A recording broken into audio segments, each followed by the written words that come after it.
Una palabra a tiempo con Sergio Frati.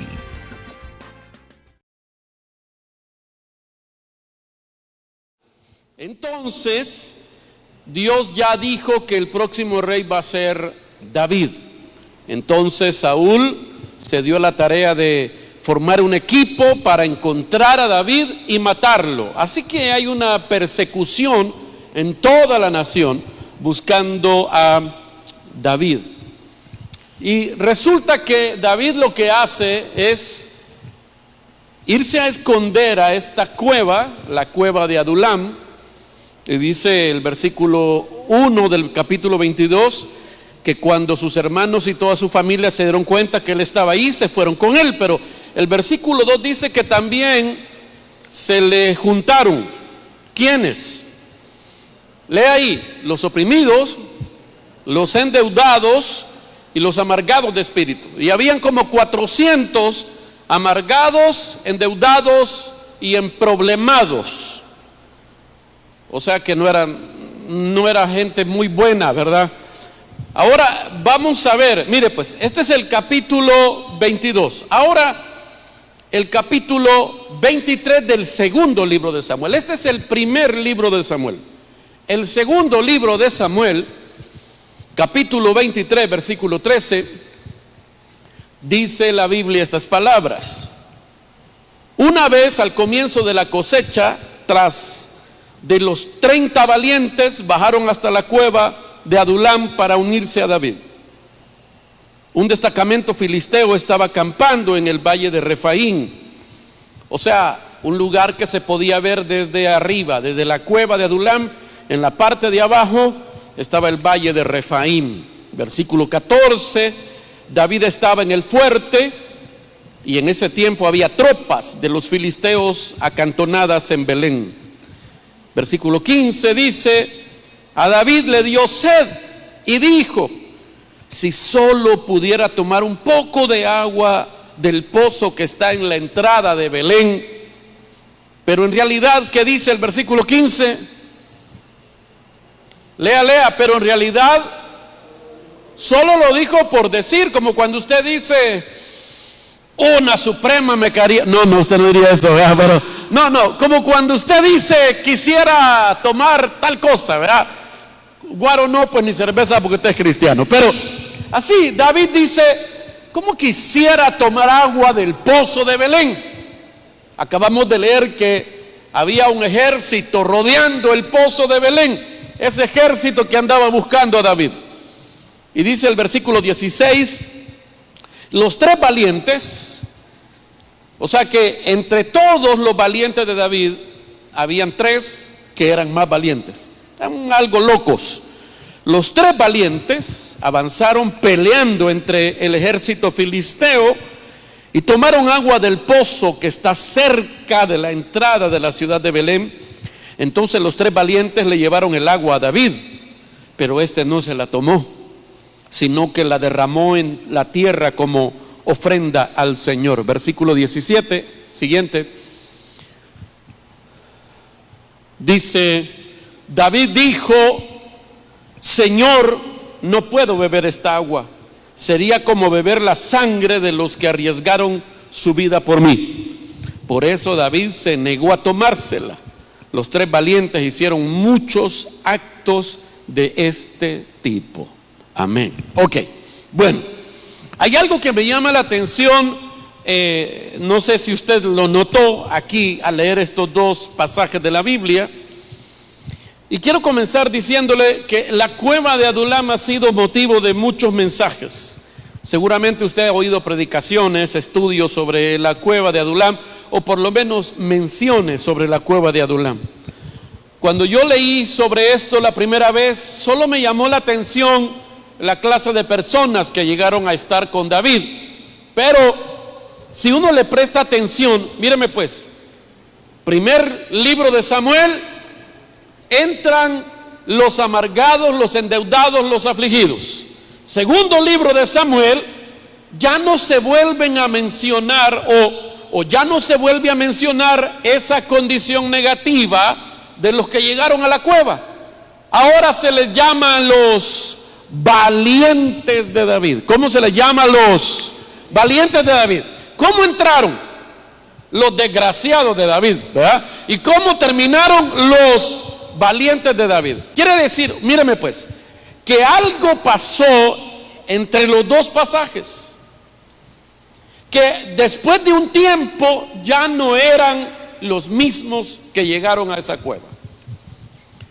Quiere decir que aquí hay una enseñanza poderosa, y es de lo que quiero hablarle esta noche, que a veces nosotros no tenemos la capacidad, la paciencia, o voy a decir el interés de notar que no toda la gente que viene a la iglesia, bueno, no, ninguna persona que viene a la iglesia viene en su mejor estado. Generalmente uno se acerca a buscar a Dios a una iglesia porque sabe, porque reconoce que está necesitado. Aunque cuando uno viene, no viene diciendo yo estoy bien fregado, por eso vengo a la iglesia. Es más, hay gente que va a la iglesia diciendo voy a ir a apoyar la iglesia, cuando el que necesita apoyo, ayuda y auxilio es el que viene. Me acuerdo una vez en una iglesia que estábamos fundando allá en Saturno, que platicando con un hombre, yo invitándolo a la iglesia, andaba bolo, se le sentía un olorazo aníspero que ofendía, o sea, un toquecillo ácido allá al final cada vez que hablaba. Y entonces, platicando con él, yo le dije vamos a la iglesia, hombre, que no sé qué, y me dice, sí, no te preocupes, ahí voy a llegar a apoyarte, yo te voy a ayudar, no te preocupes, yo te voy a ayudar. Imagínense, hay gente que piensa que va a ir a la iglesia a ayudar, a apoyar, cuando venimos en esa condición. Venimos, diga conmigo, en necesidad.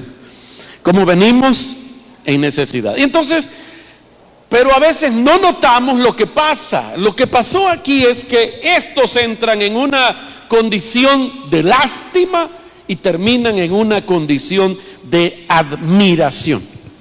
Así que yo veo entre los dos pasajes que acabamos de leer un tiempo de restauración.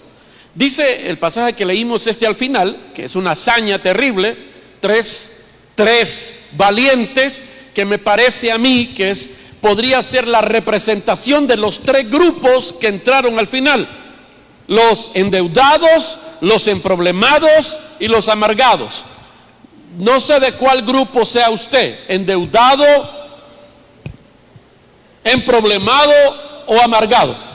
Tres grupos, y al final vemos a tres valientes. Podría decir, como le digo, que estos representan a aquellos tres grupos de desgracia y que ahora hacen hazañas como irse a meter en medio de un ejército armado solo para ir a traer una pichinga de agua. Era un capricho de David. Bueno, ni era ni capricho, acabamos de leer que dice que él lo dijo solo por decirlo. Quisiera una coca helada, cuando el doctor le dijo que si se la toma debe enfermar. Pero usted dice, a veces uno tiene, no sé si le ha pasado, uno tiene esa tendencia como a desear cosas cuando no puede tenerlas. ¿Aló? Como la gente que va para Estados Unidos, ¿vea? Aquí no tomaban fresco de carao y allá sueñan con el fresco de carao. Yo no sé si hay gente así, pues, pero justo así le pasaba. ¿Cuántas veces David habrá tomado del agua del pozo de Belén y ha de haber sentido pues que rica el agua, ¿verdad? Ahí fresca, qué sé yo. Pero muchas otras veces él pasaba de largo por ahí, no se detenía a tomar agua del pozo. Pero ahora que ya pasó mucho tiempo y que pueden ver desde la altura de la cueva que hay un ejército rodeando el pozo de Belén, dice, poquito de agua quisiera, y le acercan una pichinga. No, dice, del pozo de Belén quisiera. Y de repente se perdieron tres, y al ratito venían, le faltaban 2 dientes de adelante a uno, ¿verdad? Le faltaba media oreja al otro, porque venían de rifarse los gatos con un ejército y traían la pichinga llena de agua. David se sorprende, todos se sorprenden. Esos eran los que andaban huyendo porque les andaban cobrando antes. Esos eran los que no podían ni ver a su mujer porque querían matarla. Era gente que estaba en una condición de miseria y de lástima, y ahora hacían hazañas poderosas como esas. Quiere decir que el tiempo que pasaron en esa cueva con David produjo una transformación en sus vidas. Y de eso precisamente trata el Evangelio. De eso trata el Evangelio. La cueva de Adulam es una representación simbólica de la obra de Dios que Él hace en las personas a través de la iglesia. Ahí viene el agua, gloria a Dios. Mire, míreme acá, una de las cosas que yo creo que todos nosotros estamos conscientes es que necesitamos cambiar. El asunto es, tal vez si me ayudan y dejan de platicar, por favor, gracias. Míreme aquí. Una de las cosas que ya sabemos es que todos necesitamos cambiar, pero la manera en que Dios trabaja para transformarnos no siempre es lo más bonito de la vida. Porque a veces Dios utiliza métodos dolorosos para podernos transformar. Dios usa a veces el dolor para transformarnos. El libro de Proverbios dice, los golpes en el cuerpo purifican el corazón. A veces uno no quisiera sufrir de esa manera, pero no hay otra manera en que el Señor pueda transformarnos. Porque hay gente que no entiende por las buenas. Hay gente que solo entiende a través del dolor. Uno de los ejemplos es el apóstol Pablo. El apóstol Pablo fue un hombre que estaba pero tan lleno de odio, resentimiento en su corazón. La Biblia dice que él, lo dice así, respiraba amenazas en contra de los cristianos. O sea, está describiendo que había algo muy malo en su corazón. Y cuando se convierte, o sea, cuando cae camino a Damasco y que el Señor se le aparece y queda ciego y entra a la ciudad, dice que quien llegó a evangelizarlo y a orar por él le dijo, dice el Señor, oiga lo que le dijo, dice el Señor que es necesario que padezcas por su nombre. ¿Quién de ustedes se hubiera apuntado si le hubieran dicho, mira, ¿querés ser cristiano? Sí, vaya, venite, voy a orar por vos porque hoy sí te va a tocar sufrir? Ninguno de nosotros se hubiera apuntado si de entrada le hubieran dicho, te va a chupar la ciguanaba hoy que entres a la iglesia. Eso le están diciendo a Pablo, pero él dice, bueno, démosle.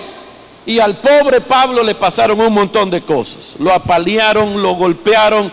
Bueno, al final de sus días como predicador terminó enfermo, pero no era el mismo. Él entró como aquellos, amargado, endeudado, emproblemado, y terminó siendo uno de los valientes del Señor. Y es lo que Dios quiere provocar en nosotros. A veces los dolores no los queremos, pero no hay otra manera. Por eso yo le he dicho muchas veces, hay benditas desgracias. Hay desgracias en tu vida que son las que te ponen justo en el camino correcto. ¿Se acuerda de Jonás? Se lo tragó el pez. Él pensó que se iba a morir. De hecho, la Biblia dice que llegó hasta las puertas del Seol, el lugar de los muertos, y ahí recapacitó y lo escupió el pez y lo puso justo donde tenía que cumplir su propósito de vida. A veces las tormentas en tu vida son solamente para enderezar tu camino, para volverte a poner en la ruta en que debes estar. Dios no quiere matarte, solo quiere ponerte en el camino correcto. De hecho, hay que aceptarlo. Algunos de ustedes no estuvieran en el Señor si no hubieran tenido un serio problema que necesitaban resolver. Algunos no hubieran buscado la iglesia nunca si no tuvieran un clavo, una necesidad, algún conflicto que necesitaban vencer. Si hay gente que del pelo los trae el Señor a la iglesia, ¿verdad? Por las buenas no van a venir nunca. Y entonces hay problemas. Y entonces surgen las crisis. Como aquel hombre, no sé si ya le he contado esa experiencia de un hombre hace muchos años que me llamó a medianoche y me dijo, su esposa era cristiana, sus hijos iban a la iglesia, pero él no quería nada con Dios. Es más, se burlaba de la Biblia, de la creencia de su esposa. Bueno, el tipo, nada, la iba a dejar a la iglesia y después la iba a traer y nada más. Pero esa noche él me llama, diciéndome, quiero recibir al Señor. Y yo le dije, mañana nos vemos. No, ahorita, me dijo. Ok, entonces repetí conmigo, no, quiero que venga a mi casa, me dijo. Y yo le dije, no, hombre, mañana, no, lo necesito ahorita, venga a mi casa. Y yo pensé, este está bolo o algo así. La cosa es que me fui a su casa, y cuando entro a su casa, me abre la puerta la esposa, con la mano aquí atrás. Pase adelante, pastor. Se me hizo extraño y lo encuentro sentado en la sala llorando. Y me dijo, vaya. Y la mujer con el cohete del marido aquí en la mano. Vaya, pues, ahorita va a hacer la oración. Hincate ahí, imagínense. La mujer lo tenía amenazado. O sea, te convertís o te vas al infierno hoy. Ella ya la tenía harta el hombre. Y cualquiera se convierte por parar a una vieja loca armada, ¿verdad? Ahora, yo no sé si él lo hizo de manera honesta esa oración. Caminó un tiempo en la iglesia y después yo les perdí la pista, pero apartemos ese, pues, ¿verdad? Hay gente que Dios casi que los trajo a punta de pistola a la iglesia. A veces necesitamos eso, lo necesitamos.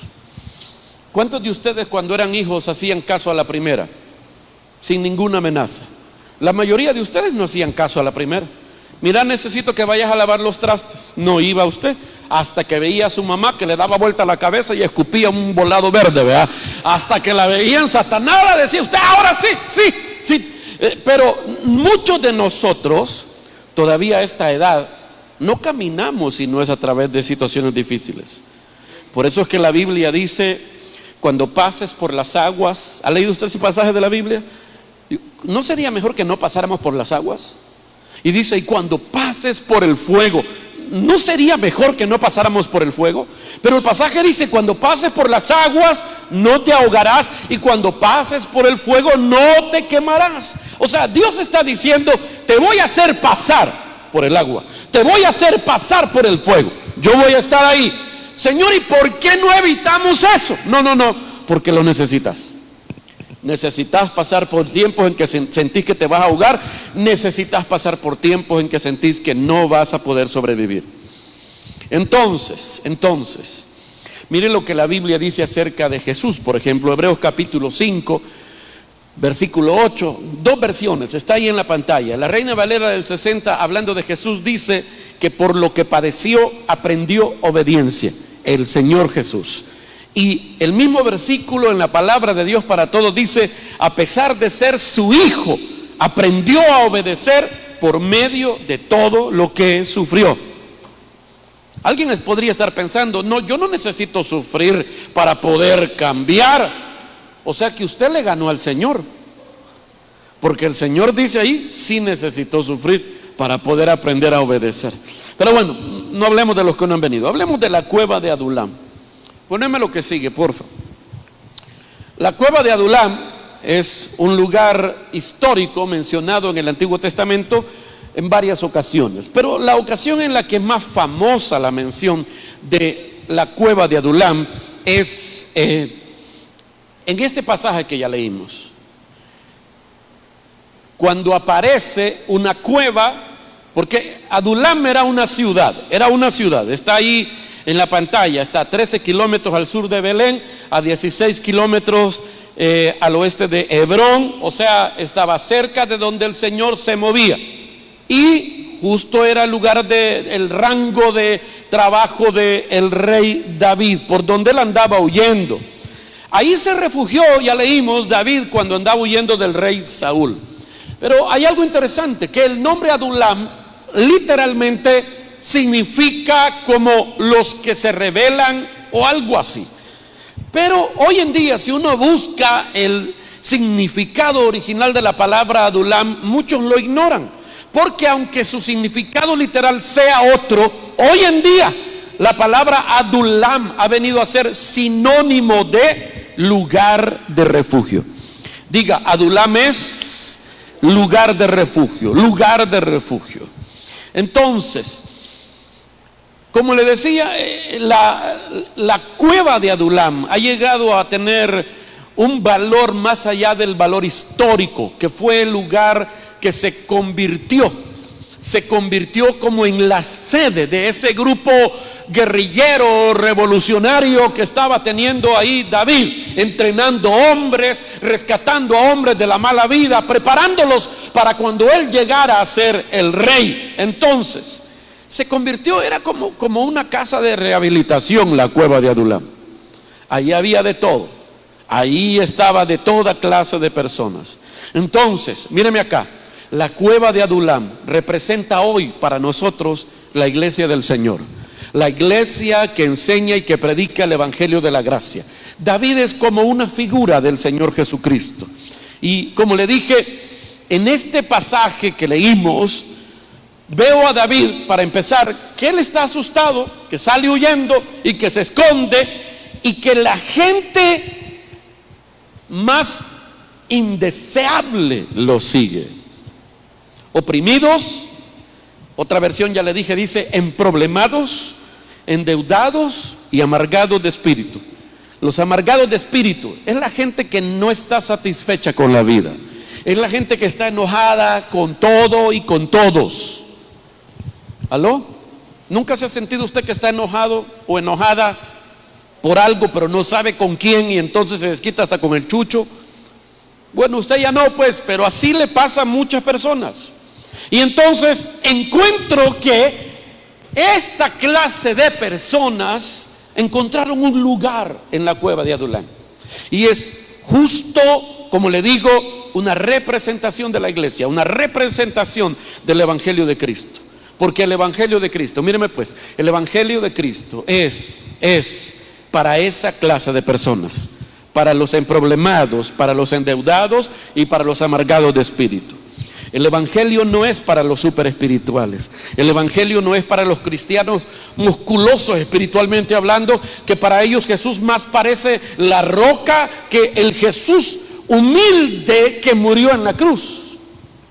El evangelio del Señor Jesucristo no es para los académicos que piensan encerrar en Jesús en una torre de marfil de exégesis correcta de las escrituras. No, el evangelio del Señor Jesucristo no es para los ruidosos, habla en lenguas, esa gente que cree que no hacen nada malo porque casi que platica con los ángeles todos los días de su vida, y lo único que hacen es un llamado a la emoción constantemente. El evangelio no es para la gente que se cree que ya está muy bien, para los místicos. El evangelio del Señor es para la gente que está consciente que todavía tiene mucho por poder cambiar.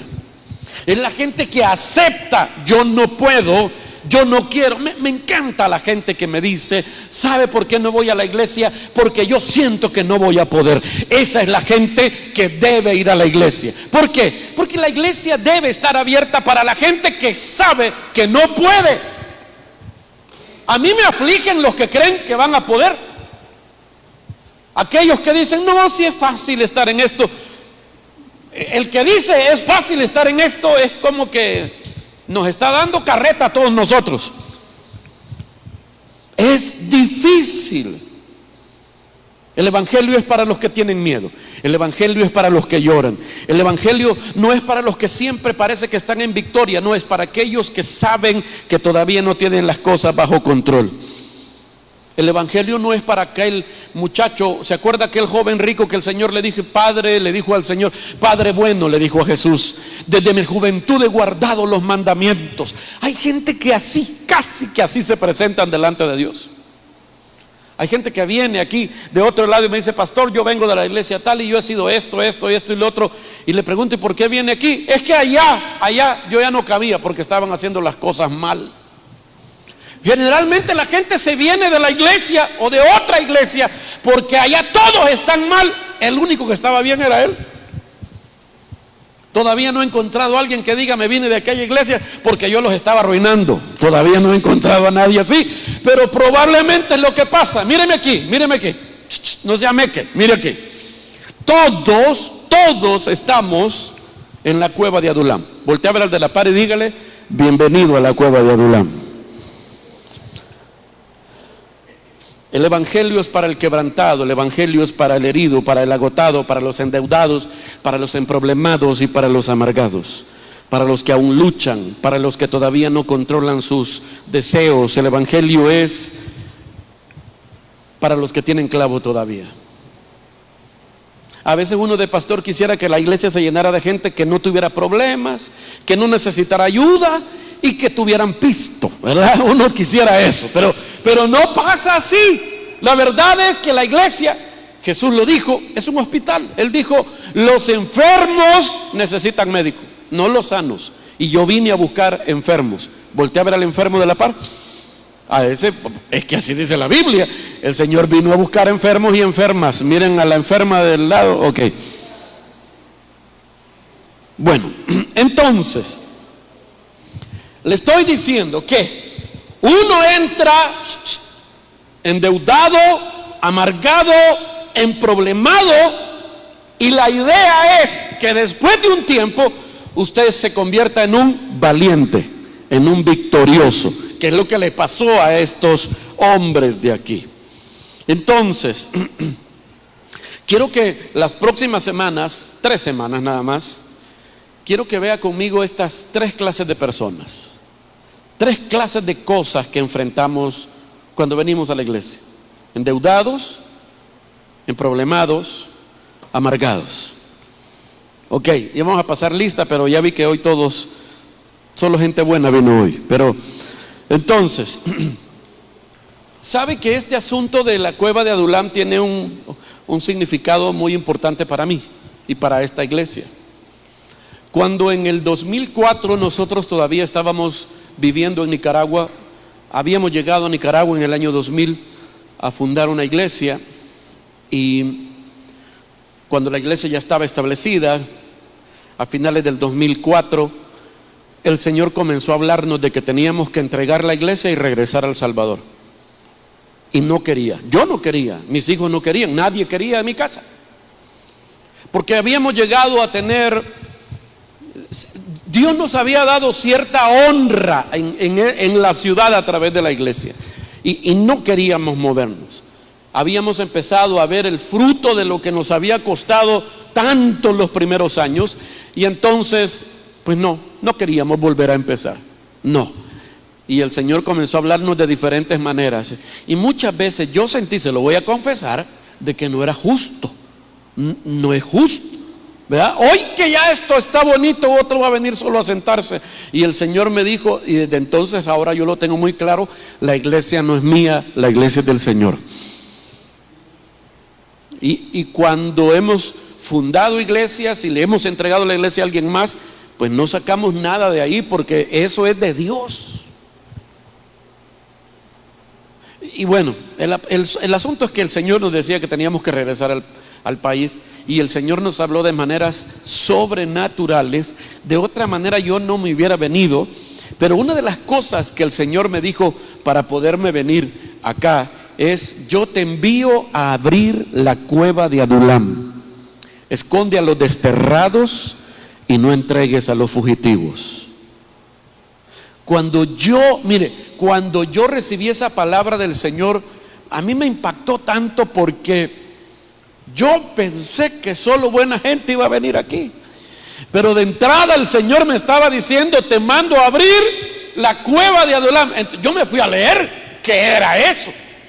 Yo tenía solo una pequeña noción de lo que era la cueva de Adulam, y me tuve que ir a leer todo lo que pasaba o lo que pasó en torno a la cueva de Adulam. Y el Señor me recordó, claro, después encontré que ese otro pasaje también está en el libro de Isaías, que dice: haz tu sombra como noche en pleno mediodía, no entregues, dice, haz tu sombra como noche en pleno mediodía, esconde a los desterrados y no entregues a los fugitivos. El Señor me estaba diciendo: vas a levantar una sombra y vas a darle refugio a los que vienen agobiados por el candente sol. Algunos de los que van a venir son fugitivos, o sea, vienen huyendo de algo. Y otros son desterrados, los han echado de algún lugar. Yo no me quería venir porque imagínese la lista que me estaba haciendo el Señor de la gente que iba a venir, y aparece usted para cumplir la profecía. Imagínese pues, imagínense. Por eso yo lo digo, y se lo digo a muchos, a veces medio en broma, medio en serio: los peores cristianos de la ciudad están en esta iglesia. Sí, aleluya. No nos enorgullecemos de eso, aceptamos nuestra condición.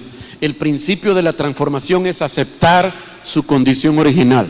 Necesito del Señor, necesito de su gracia, necesito de su ayuda. Y entonces hoy quiero retomar esta idea y hablar acerca de los endeudados, los emproblemados y los amargados. Voy a hablar de los endeudados.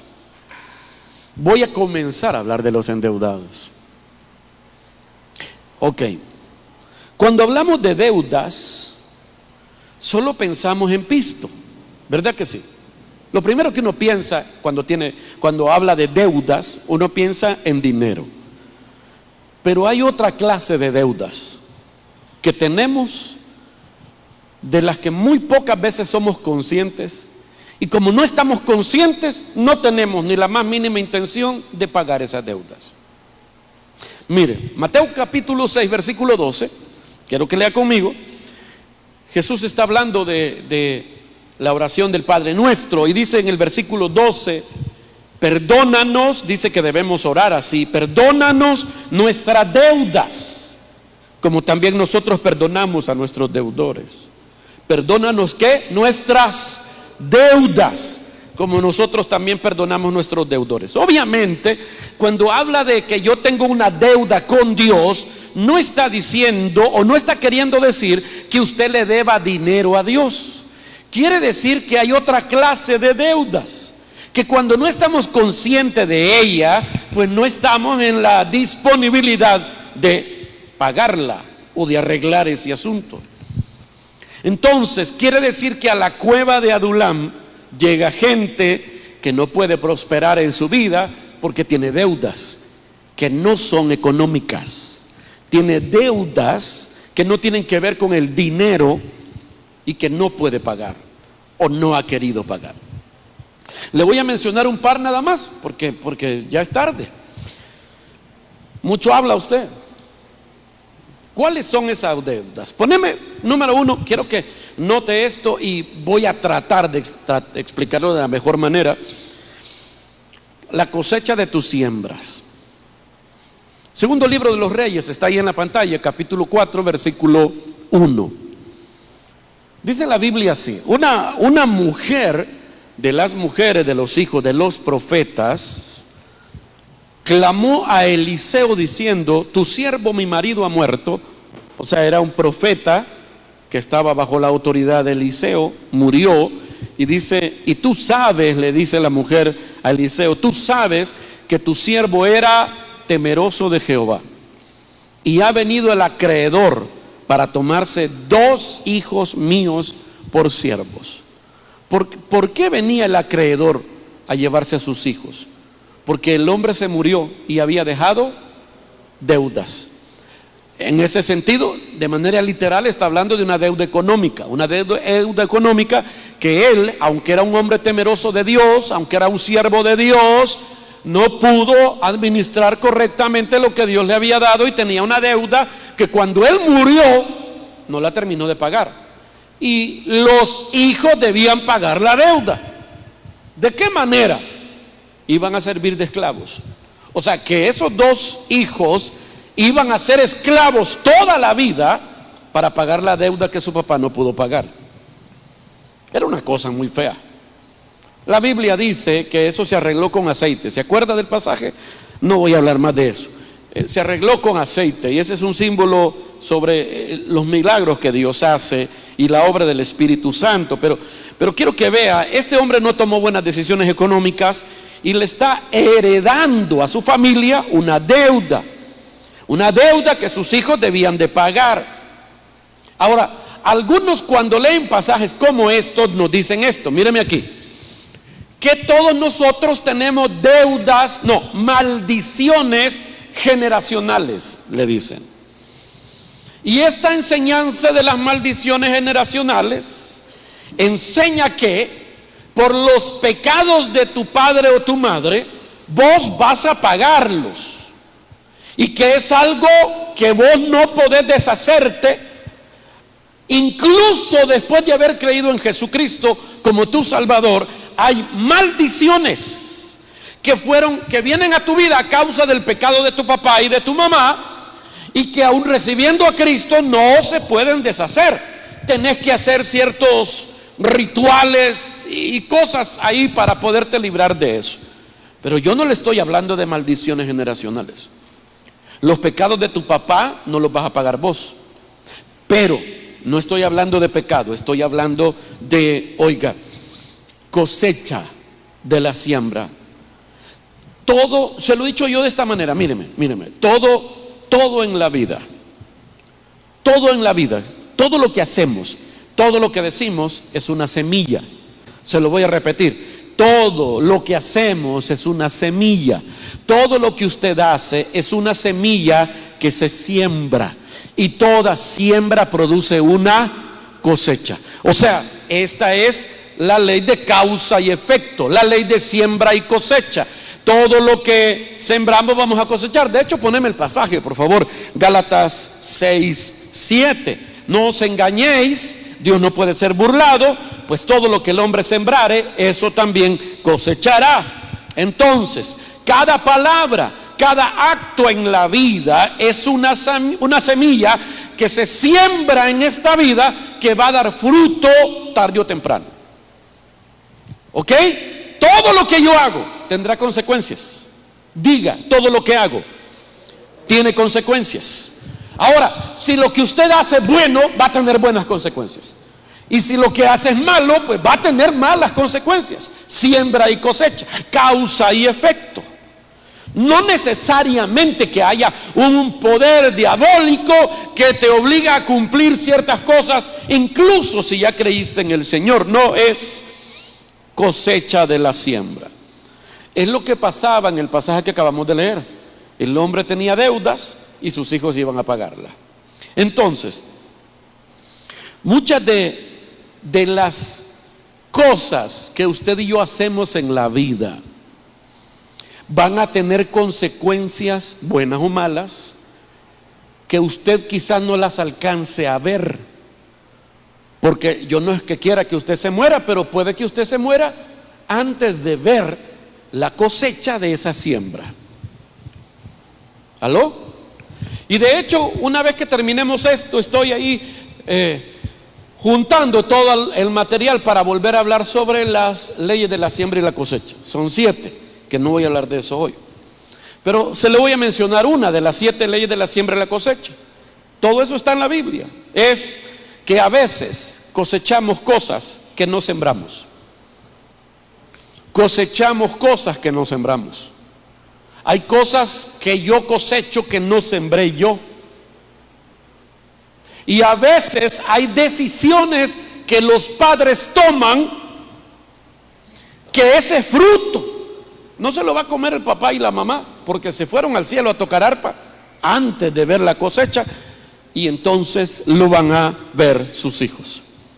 Capítulo 4 del Evangelio de Juan, Jesús dijo estas palabras, Juan 4:37, porque es cierto lo que dice el refrán, dijo el Señor, uno es el que siembra y otro es el que cosecha. ¿Cómo? Lea, uno es el que siembra y otro es el que cosecha. ¿Qué significa eso? Que hay cosechas que vos vas a recibir que no las sembraste vos. Cosechamos cosas que no sembramos. Y a veces lo que me parece a mí que el Señor describe ahí, es que a veces una generación siembra y otra generación cosecha. Vuelvo a repetirle lo mismo. Cada cosa que yo hago en la vida es una semilla y va a traer consecuencias. Puede que la consecuencia, buena o mala, me la tenga que hartar yo porque todavía estoy aquí. Pero puede que yo me muera antes y tengan que verlo eso mis hijos, mis nietos. Mire, Proverbios 27. ¿Cómo dice? Dios bendice ¿a quién? A los hijos del hombre honrado. Hay otra versión, dice: el hombre honrado hace las cosas buenas y sus hijos son bendecidos después de él. ¿Qué significa? El hombre honrado siembra semillas de honra y quienes reciben la cosecha de eso son sus hijos. Y podrían ser de muchas maneras. Puede que los hijos reciban de manera económica algo bueno que él haya hecho, o puede que hayan personas que quieran pagarle a su papá el favor que les hizo él en vida en algún momento, pero como ya se murió, se lo quiere hacer a sus hijos. Como cuando David le promete al hijo del rey, su amigo, hacer misericordia de sus hijos, y manda a buscar a aquel muchacho que era inválido, a Mefiboset, alguien sin esperanza, que va a recibir el beneficio del pacto de amor que tenía David con su papá. ¿Qué quiero decir? Míreme pues, es que la buena actitud suya va a beneficiar a sus hijos. Como usted viva hoy, la manera en que usted viva hoy va a bendecir a sus hijos, o puede afectarlos negativamente. Tus acciones, tu conducta es una herencia que le estás dejando a tus hijos. Miren lo que dice primera carta de Pedro, capítulo 1, versículo 18. Primera de Pedro 1, 18. Tengan presente que han sido rescatados de su vana manera de vivir, la cual, ¿qué dice? Miren lo que sigue ahí: la cual heredaron de sus padres, no con cosas corruptibles como oro o plata, sino con la sangre preciosa de Cristo, como de un cordero sin mancha y sin contaminación. Pedro está diciendo aquí, hagamos de lado todo lo demás, me llama la atención esa parte, la vana manera de vivir, ¿qué dice? La heredamos de nuestros padres.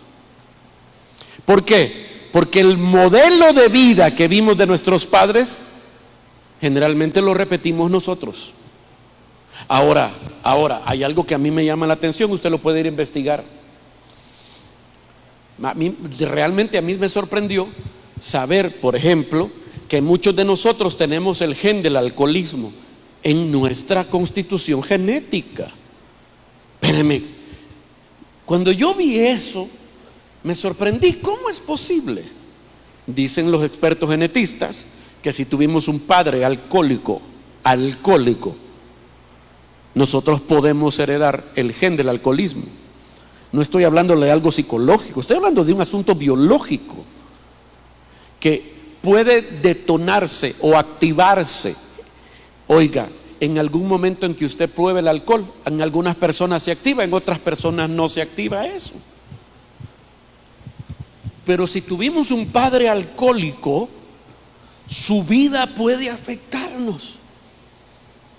¿Sabe? Mi papá bebió durante casi toda su vida adulta y murió a consecuencia de su alcoholismo. Yo le tengo miedo al guaro. A la marihuana no, pero al guaro no es cierto. No es cierto eso. Pero dice la Biblia que la vana manera de vivir la heredamos de nuestros padres. Míreme aquí. Deberíamos preocuparnos nosotros por cómo vivimos, porque nuestros hijos están viendo, nuestros hijos están, oiga, absorbiendo lo que hacemos, y hay de alguna manera que yo no puedo explicar, una influencia que a veces se vuelve en contra de tus hijos por la manera en que vivimos. Ahora, note, el pasaje dice que cuando venimos a Cristo fuimos librados, fuimos comprados y el ciclo se rompe. Es mentira que después de haber aceptado a Cristo alguien siga cargando con ese asunto. Pero lo que el pasaje sí dice, que hay una cosecha que pueden recoger los hijos a causa de la mala vida de sus padres.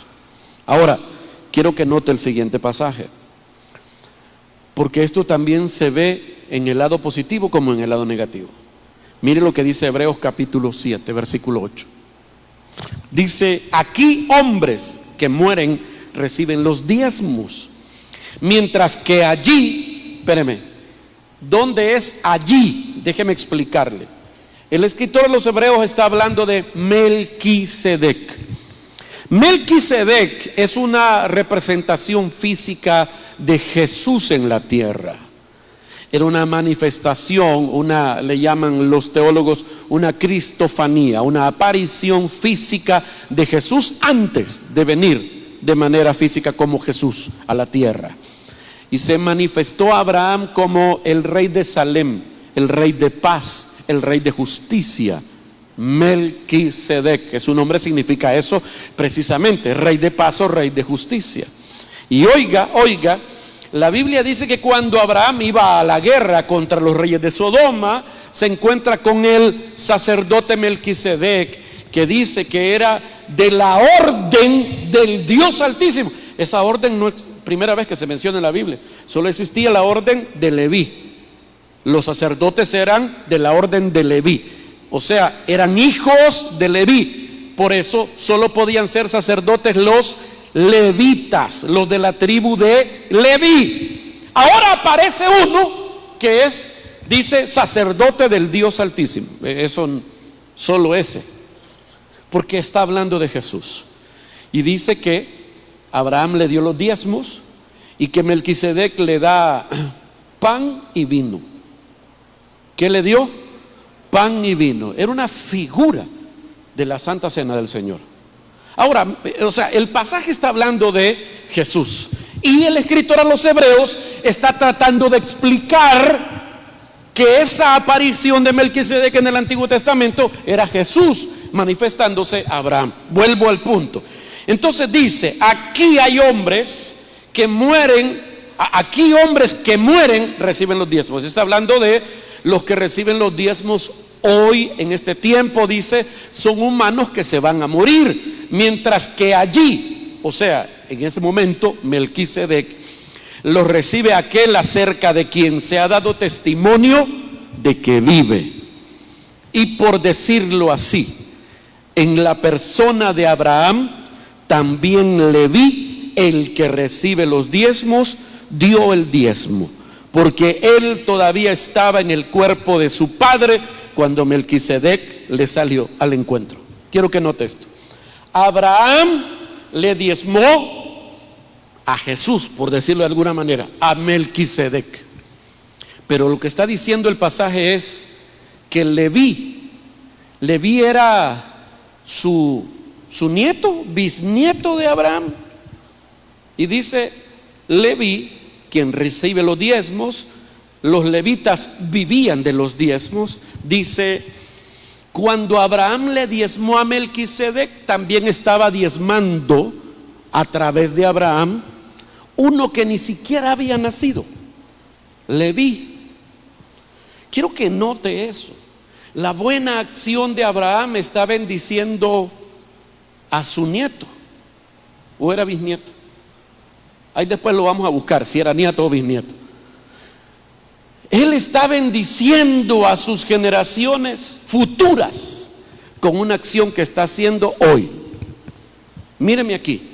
Cuando usted le da dinero a Dios o a la obra de Dios, no solo está bendiciendo usted a la obra de Dios, sino que se bendice usted, porque Dios promete devolverle eso multiplicado. Pero más allá de eso, usted está haciendo cosas que van a bendecir a sus hijos, a sus nietos, a sus bisnietos después. Miren, mi abuelita, esa señora que yo le cuento que vendía mota, sí, ya le conté de mi abuelita, ¿va? Era un personaje mi abuelita Conchita.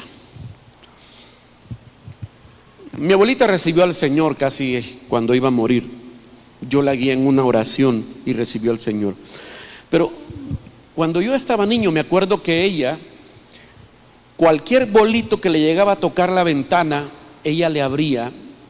Y yo no puedo olvidar eso. Ella tenía un plato y un vaso que no le gustaba que nosotros lo usáramos. Ella lo tenía en el lugar más alto del chinero, y ahí tenía eso. Se enojaba que lo agarráramos porque ese plato y ese vaso era para los bolitos que llevaban a pedirle comida a la casa. Por lo menos 2 o 3 veces al día llegaban distintos hombres a tocarle la puerta. Abuelita. Yo de niño no entendía, ¿por qué le dice abuelita si no es la abuelita de él? Y yo bravo. Y ella decía, sí, hijo, ¿qué pasó?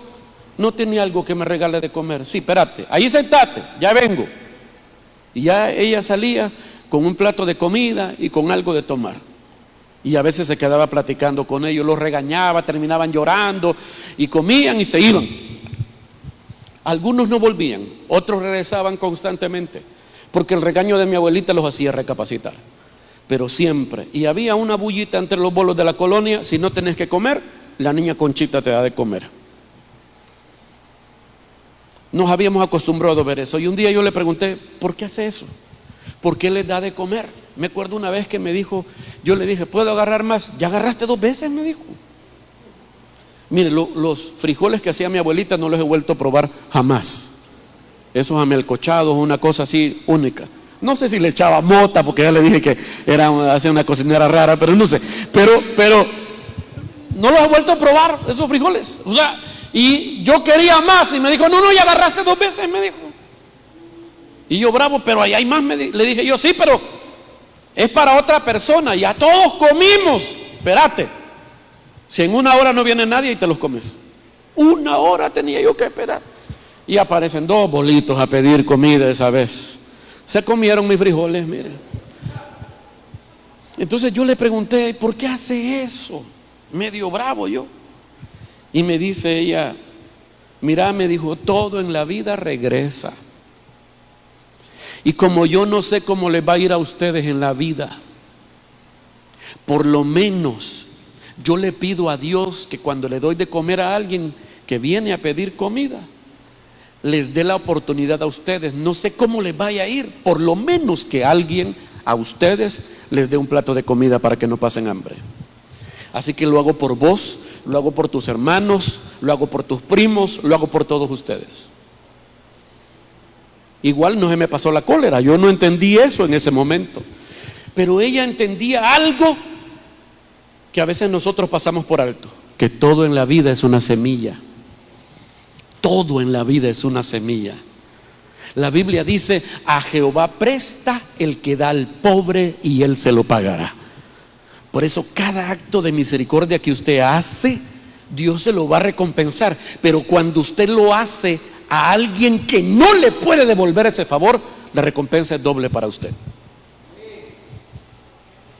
Por eso cuando ofrendamos para darle de comer a la gente de la calle y los muchachos que van al tour cada semana a hacer eso, mire, no se pierda esa bendición usted de dar, de ayudar.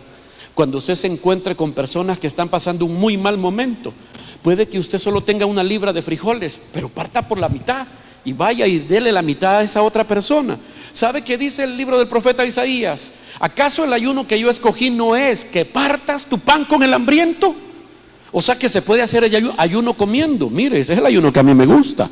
Se puede hacer ayuno comiendo. Dice, el ayuno que yo escogí es que partas tu pan con el hambriento. Le doy la mitad al hambriento y la otra mitad me la como yo. Y estoy haciendo ayuno. Aleluya. Pero ese es el ayuno que más nos cuesta hacer. Algunos prefieren no hartarse todo el día, pero son chuchos para ayudar a las otras personas.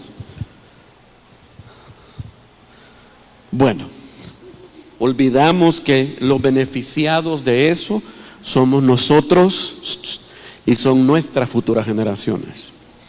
El Salmo 37, versículo 25 y 26. Yo me acuerdo que yo le expliqué este pasaje una vez que hablamos acerca de textos malentendidos. A veces cuando leemos este pasaje de la Biblia pensamos que se va a cumplir de manera automática, pero rara vez promesas de Dios se cumplen de manera automática. Están insertadas dentro de un pacto. O sea, Dios te dice: yo te prometo hacer esto si vos haces esto.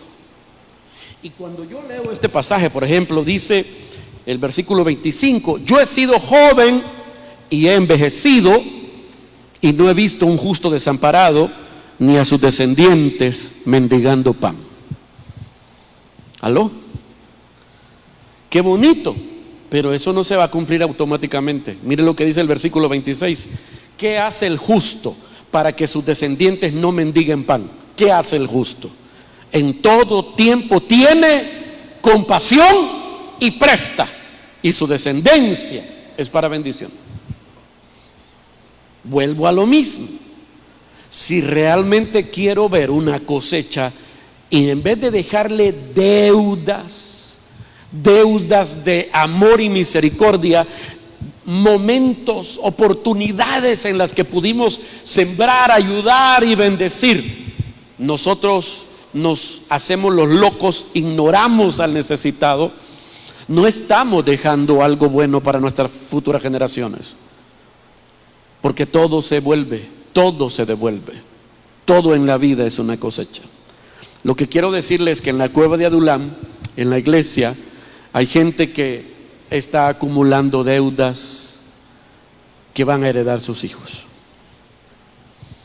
Por eso hay que actuar con compasión, hay que actuar con misericordia, porque como me decía mi abuelita, usted no sabe cómo le va a ir a sus hijos, usted no sabe cómo le va a ir a sus nietos, y quizá usted no coseche eso que sembró, pero sus hijos y sus nietos van a cosechar misericordia.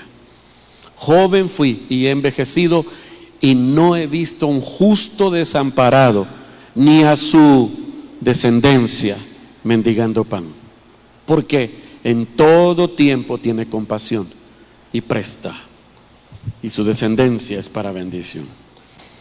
Voy a terminar aquí, me faltan varias cosas, pero voy a detenerme aquí esta noche. Y voy a pedirle que cerremos nuestros ojos un momento, y con los ojos cerrados podamos esta noche decirle: Señor, ayúdame a ver a otros como tú los ves. Señor, te ruego que tú puedas ampliar mi visión y que yo aprenda a ver, Señor, que todo lo que hago en la vida es una semilla, que cada acto en mi vida, sea bueno o malo, es una semilla que pongo sobre la tierra de esta vida mía, y que va a dar fruto, fruto dulce si es una buena siembra, y fruto amargo si es una mala siembra. Señora, ayúdanos a vivir con esta conciencia para poder tener una vida más agradable a ti, para que vivamos, Señor amado, con la claridad siempre de que cada cosa mala, cada acto egoísta, cada acto de venganza, cada acto de odio que hacemos, cada palabra que decimos, va a regresar multiplicada para nosotros o para otros.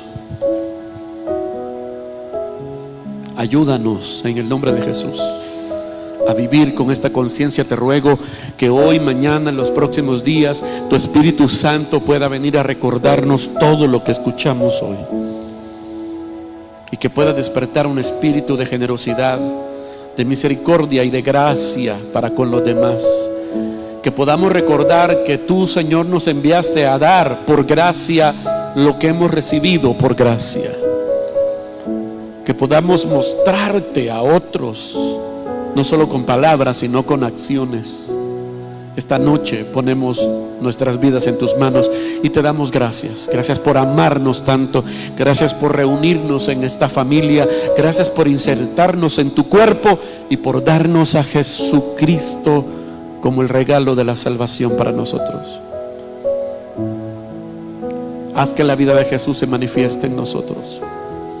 Queremos vivirte, queremos mostrarte donde trabajamos, donde vivimos, donde estudiamos, donde nos divertimos, donde hacemos nuestra vida, que podamos mostrarte a todos.